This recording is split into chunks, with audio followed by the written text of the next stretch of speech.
സ്വന്തമായിട്ടൊരു production unit ഒക്കെ തുടങ്ങണം എന്ന് ആഗ്രഹമുണ്ട്. ഒരു വെളിച്ചെണ്ണയുടെ പ്രൊഡക്ഷൻ യൂണിറ്റ് നോക്കുന്നത്. പക്ഷേ ഈ ബാങ്ക് ലോണും അങ്ങനെയുള്ള ബുദ്ധിമുട്ടുകളും കാരണം ഞാൻ എടുക്കാറില്ല. കാരണം എന്താ വെച്ചാൽ നമുക്ക് ബാങ്കിൽ ഒരു ലോൺ കിട്ടാനൊക്കെ ഭയങ്കര ബുദ്ധിമുട്ടാണ്. എന്തൊക്കെ പേപ്പർ വർക്ക്സ് ആണ്, അങ്ങനെ കുറെ കാര്യങ്ങളുണ്ട്. അപ്പൊ നമ്മൾ പെട്ടെന്നൊരു ലോണ് അല്ലെങ്കിൽ നല്ലൊരു സബ്സിഡി ഒക്കെ ഉള്ളൊരു ലോണ് എങ്ങനെയും കിട്ടാൻ വഴിയുണ്ടോ? ഇത് ഒരു തെറ്റിദ്ധാരണയാണ്. അതായത് ഈ പറഞ്ഞ ബാങ്കിൽ പോകുന്നു, ബാങ്ക് ഒരുപാട് നിങ്ങൾ ഡിലേ അയക്കുന്നു. ഇതിവിടെ പ്രശ്നം ഉണ്ടാവണമെന്ന് വെച്ചാൽ നിങ്ങൾ വ്യക്തമായി പ്ലാൻഡ് അല്ല. പ്ലാൻഡ് അല്ലാതിരിക്കുന്നത് നിങ്ങൾക്ക് ആശയമുണ്ടെന്നല്ലാതെ ഈ ആശയം എങ്ങനെ ഇംപ്ലിമെൻറ്റ് ചെയ്യുന്നത് വ്യക്തമായിട്ട് ധാരണയില്ലാത്തതുകൊണ്ടാണ്. അപ്പോൾ അതുകൊണ്ട് നിങ്ങൾ ചെയ്യേണ്ടതെന്ന് വെച്ചാൽ ഇത് പ്രൊജക്റ്റ് എന്ന് പറഞ്ഞാൽ എന്താണെന്ന് മനസ്സിലാക്കുക. ഈ പ്രൊജക്റ്റിൻ്റെ ഡീറ്റെയിൽസ് എല്ലാം നമ്മൾ വ്യക്തമായിട്ട് നമ്മൾ മനസ്സിലാക്കിയതിനു ശേഷം പ്രൊജക്റ്റ് എങ്ങനെ ഇംപ്ലിമെൻറ്റ് ചെയ്യാം, അത് എങ്ങനെ റോ മെറ്റീരിയൽ കോസ്റ്റ് എത്ര, അതിൻ്റെ പ്രൊഡക്ഷൻ കോസ്റ്റ് എത്ര, അതുപോലെ സെല്ലിംഗ് റേറ്റ് എത്ര, നമ്മുടെ പ്രോഫിറ്റ് എത്ര, ഇത് വ്യക്തമായിട്ട് നമുക്ക് ബോധ്യപ്പെടുകയും അതിനോട് ചേർന്ന് നമുക്ക് ഈ പറഞ്ഞ സിബിൽ സ്കോർ പക്കായിരിക്കുകയും ഒരു പ്രൊഡക്ഷൻ യൂണിറ്റിൽ സ്ഥലമുണ്ടെങ്കിൽ നമുക്ക് ധൈര്യമായിട്ട് ചെയ്യാവുന്നുള്ളൂ. അതിനൊരു ബുദ്ധിമുട്ടില്ല. അത് പിന്നെ നമുക്ക് പറഞ്ഞൊരു പ്രൊജക്ട് റിപ്പോർട്ടാക്കി ബാങ്കിൽ സബ്മിറ്റ് ചെയ്ത് ബാങ്കിൽ നിന്ന് നമുക്ക് ലോണാക്കി എടുക്കാനുള്ള എല്ലാ മാർഗ്ഗങ്ങളും ഇപ്പോൾ അവൈലബിൾ ആണല്ലോ. അതിന് പ്രത്യേകിച്ച് നിങ്ങൾ ഡിലേ ചെയ്യേണ്ട പ്രശ്നങ്ങളില്ലല്ലോ. നിങ്ങൾക്ക് സിവിൽ സ്കോർ ഉണ്ടോ? സിബിൽ സ്കോർ എൻ്റെ അറിവിൽ ഒരു 740-750 ഉണ്ട്. ഓക്കെ, അടുത്തത് ചെയ്യാനൊരു ബിൽഡിംഗ് നിങ്ങൾക്ക് അറേഞ്ച് ചെയ്യാൻ പറ്റും. ബിൽഡിംഗ് എനിക്ക് സ്വന്തം പേരിൽ ബിൽഡിംഗ് ഉണ്ട്. നല്ല കാര്യം. അങ്ങനെയെങ്കിൽ നമുക്ക് ഏറ്റവും പ്രാക്ടിക്കലായിട്ട് ചെയ്യാൻ പറ്റുന്ന ഒരു ബിസിനസ് പറഞ്ഞാൽ വെളിച്ചെണ്ണ ഓയിൽ മില്ലാണ്. ഓക്കെ, ഓയിൽ മില്ല് എന്ന് പറഞ്ഞാൽ വെറും ഓയിലുമായിട്ട് എഡിബിൾ ഓയിൽ മാത്രമല്ല ഹെയർ ഓയിലും കൂടെ ഉൾപ്പെടുത്തിക്കൊണ്ട് സ്കീം ചെയ്യാം. അതായിരിക്കും നല്ലത്. അപ്പൊ സാർ എനിക്ക് 750 മേലെ സിബിൽ സ്കോർ ഉണ്ട്. പിന്നെ സാർ പറഞ്ഞ പോലെ ബിൽഡിംഗും കാര്യങ്ങളൊക്കെ എനിക്കുണ്ട്. പക്ഷേ ഒരു 1500 സ്ക്വയർ ഫീറ്റിന്റെ ബിൽഡിംഗ് ഉണ്ട്.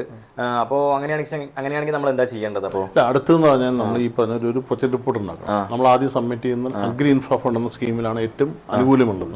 അപ്പോൾ ഈ അഗ്രി ഇൻഫ്രാ ഫണ്ട് നമ്മൾ സ്കീമിലേക്ക് സബ്മിറ്റ് ചെയ്യുമ്പോൾ അതിന് വേണ്ട ഒരു DPR ഉണ്ടാക്കണം.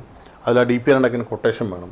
ഈ കാര്യങ്ങളെല്ലാം റെഡിയാക്കിയിട്ട് നമ്മൾ DPR ഉണ്ടാക്കി ബാങ്കിലേക്ക് സബ്മിറ്റ് ചെയ്യുന്നത്, ആ ബാങ്കിൽ നിന്നും നബാർഡിൽ സബ്മിറ്റ് ചെയ്ത് നബാർഡിൽ നിന്ന് അപ്രൂവൽ വാങ്ങി അത് ആ ബാങ്കിലേക്ക് പോകും. നമ്മൾ ഏത് ബാങ്കാണോ കാണിക്കുന്നത് ആ ബാങ്കിലേക്ക് പോകും. ഇതാണ് അതിൻ്റെ ഒരു മാനദണ്ഡം. ഓക്കെ, അപ്പോൾ അതിന് മെഷീനറീസും കാര്യങ്ങളൊക്കെ നമ്മൾ മേടിക്കേണ്ടി വരില്ല. അപ്പോൾ മെഷീനറീസ് ഒക്കെ പറയുമ്പോൾ അതിന് എന്തൊക്കെ മെഷീനറീസ് ഉപയോഗിക്കുക നമ്മൾ? അതായത് വെളിച്ചെണ്ണ മില്ലാണെങ്കിൽ നമ്മളൊരു കൊപ്ര ഡ്രയർ എടുത്ത് തുടങ്ങണം. അതായത് നാളികേരം നമ്മൾ തന്നെ ഉണക്കി ഉണ്ടാക്കുന്ന ഡ്രയർ, അതിനുശേഷം കൊപ്ര കട്ടർ, എക്സ്പെല്ലർ, അടുത്തത് നമ്മൾ പിന്നെ ഫിൽട്ടർ പ്രസ്, ടാങ്കുകൾ, പാക്കിംഗ് മെഷീൻ എല്ലാം വേണം. ഇത്ര ഐറ്റം ഉണ്ടെങ്കിലാണ് ഫുൾ ഓട്ടോമാറ്റിക്കായിട്ട് യൂണിറ്റ് ആവുള്ളൂ. പക്ഷേ ഇതൊക്കെ മേടിക്കുക എന്ന് പറഞ്ഞാൽ ചെറിയ പണിയില്ലല്ലോ. കാരണം ഇതൊക്കെ എവിടെയാണ് കിട്ടുക, അങ്ങനെയുള്ളതിൻ്റെ അറിവൊന്നും എനിക്കില്ല. അപ്പോൾ അതൊക്കെ എങ്ങനെയാണത്? അല്ല, അതാണ് നമ്മൾ ചെയ്യുന്നത് വെച്ചാൽ നിങ്ങൾക്കൊരു പ്രൊജക്റ്റ് ആക്കി തരുന്നതിന് ഇതിന് ടേൺ കീ പ്രൊജക്റ്റായിട്ട് ചെയ്യുന്നത്. അതായത് നിങ്ങൾ പ്രൊജക്റ്റ് ആദ്യം നിങ്ങളെ ആശയങ്ങൾ നിങ്ങളെ ബോധ്യപ്പെടുത്തുന്നു, അതിനെക്കുറിച്ചുള്ള വ്യക്തമായ ക്ലാസ്സുകൾ തരുന്നു. ശേഷം നമ്മൾ ഈ ബാങ്കിലേക്കുള്ള പ്രോസസ്സ് എല്ലാം ചെയ്യുന്നു. അതുപോലെ തന്നെ ഈ പറഞ്ഞതിന് വേണ്ട കൊട്ടേഷനുള്ള സകല മെഷീനറികളും എവിടെയൊക്കെ ഉണ്ടെന്ന് മനസ്സിലാക്കി അത് ഏറ്റവും നല്ല പ്രൈസിൽ ഏറ്റവും നല്ല ക്വാളിറ്റി വാറണ്ടിയുള്ള മെഷീൻ എല്ലാം ചേർത്ത് നിങ്ങൾക്ക് എല്ലാ മെഷീനും ആക്കി നമുക്ക് ടേൺ കീ പ്രൊജക്റ്റായിട്ട് ചെയ്യുന്നു. ഞാനല്ല, നമ്മുടെ ടീമാണ്. 12 പേരുള്ള ടീം. നമ്മളിപ്പോൾ ഈ വെളിച്ചെണ്ണ മില്ലാണ് നിങ്ങൾ ചിന്തിക്കുന്നത്, നല്ലൊരു ആശയമാണ്. അതാണെങ്കിൽ അത് നമുക്ക് അഗ്രി ഇൻഫ്രാ ഫണ്ടിലാണ് ഏറ്റവും ബെസ്റ്റ്. ചുരുക്കി പറഞ്ഞാൽ നിങ്ങൾക്ക് പ്രൊജക്റ്റ് ആരംഭിക്കണം, ഒരു ഓയിൽ മില്ല് ആരംഭിക്കണം എന്നുള്ള ആശയമെങ്കിൽ നിങ്ങൾ നേരിട്ട് നമ്മുടെ ഓഫീസിൽ വരാം. നമ്മുടെ ടെക്നിക്കൽ ടീമിനെ കണ്ട് സംസാരിക്കുക.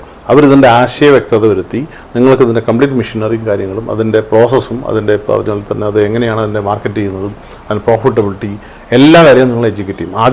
ആദ്യത്തെ ഭാഗം എന്ന് പറഞ്ഞാൽ നിങ്ങളെ ട്രെയിൻ ചെയ്തെടുക്കുക എന്നുള്ളത്. ഈ ട്രെയിനിങ് ചെയ്തതിന് ശേഷം ഈ പറഞ്ഞ DPR ഉണ്ടാക്കി നബാർഡിൽ നമ്മൾ നിങ്ങൾക്ക് വേണ്ടി അപ്ലിക്കേഷൻ സബ്മിറ്റ് ചെയ്ത് അതിൻ്റെ അപ്രൂവൽ വാങ്ങി ബാങ്കിലേക്ക് അതിൻ്റെ അപ്ലിക്കേഷൻ അപ്രൂവ് ആയി വന്ന് ശേഷം അവിടെ നിന്ന് ഫണ്ടിങ് റിലീസാകുമ്പോൾ അതിനുള്ള എല്ലാ മെഷീനറിയും അവിടെ വരുന്നത് നമ്മൾ മേക്ക് ഷുവർ ചെയ്യും. എല്ലാ മെഷീനറിയും കറക്റ്റായ ക്വാളിറ്റി വരുന്നതും നമ്മൾ ഉത്തരവാദിത്തോടെ നമ്മൾ തന്നെ നോക്കി മനസ്സിലാക്കി അതിൻ്റെ സൂപ്പർവിഷൻ ചെയ്ത് അത് ഇൻസ്റ്റാൾ ചെയ്ത് നിങ്ങൾക്ക് ടേൺ കീ പ്രൊജക്റ്റായിട്ട് പ്രൊജക്റ്റ് വർക്ക് ചെയ്യുന്ന രീതിയിൽ നിങ്ങൾ കീ തരുന്ന രീതിയിലാണ് നമ്മൾ ചെയ്യുന്നത്. അപ്പോൾ അതിന് നിങ്ങൾ വേറെയും പോകേണ്ട, നമ്മളെ സമീപിച്ചാൽ മതി.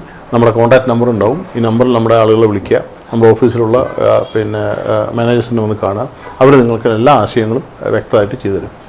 ഓക്കെ, അപ്പോൾ സാറിനെ കാണണമെങ്കിൽ ഞാൻ എവിടെയാണ് വരേണ്ടത്? അപ്പോൾ നമ്മുടെ ഓഫീസ് വന്നിട്ട് പാലക്കാട് ടൗണിലാണ്. പാലക്കാട് കാഴ്ചപ്പറമ്പ് ലുലു മാളിൻ്റെ തൊട്ട് ബാക്കിലാണ്.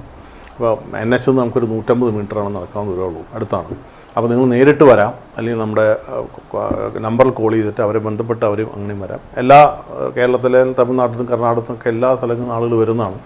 അപ്പോൾ നിങ്ങൾ ആദ്യം ഒന്ന് വിളിച്ച് ഈ നമ്പറിൽ വിളിച്ച് ഒരാശയ വ്യക്തത വരുത്തിയിട്ട് വരുന്നതായിരിക്കും നല്ലത്. എപ്പോൾ വേണമെങ്കിലും വരാം, വിളിച്ച് വരാം. ഞായറാഴ്ച ഒഴികെ ബാക്കി എല്ലാ ദിവസങ്ങളും നമ്മൾ വർക്കിംഗ് ആണ്. പറഞ്ഞ ഡോക്യുമെന്റേഷൻ, അതായത് ഒന്നും വേണ്ട, നിങ്ങളുടെ സിബിൽ സ്കോർ കറക്റ്റായിരിക്കണം, ബിൽഡിങ്ങിന്റെ ഡീറ്റെയിൽസ് ഉണ്ടാകണം.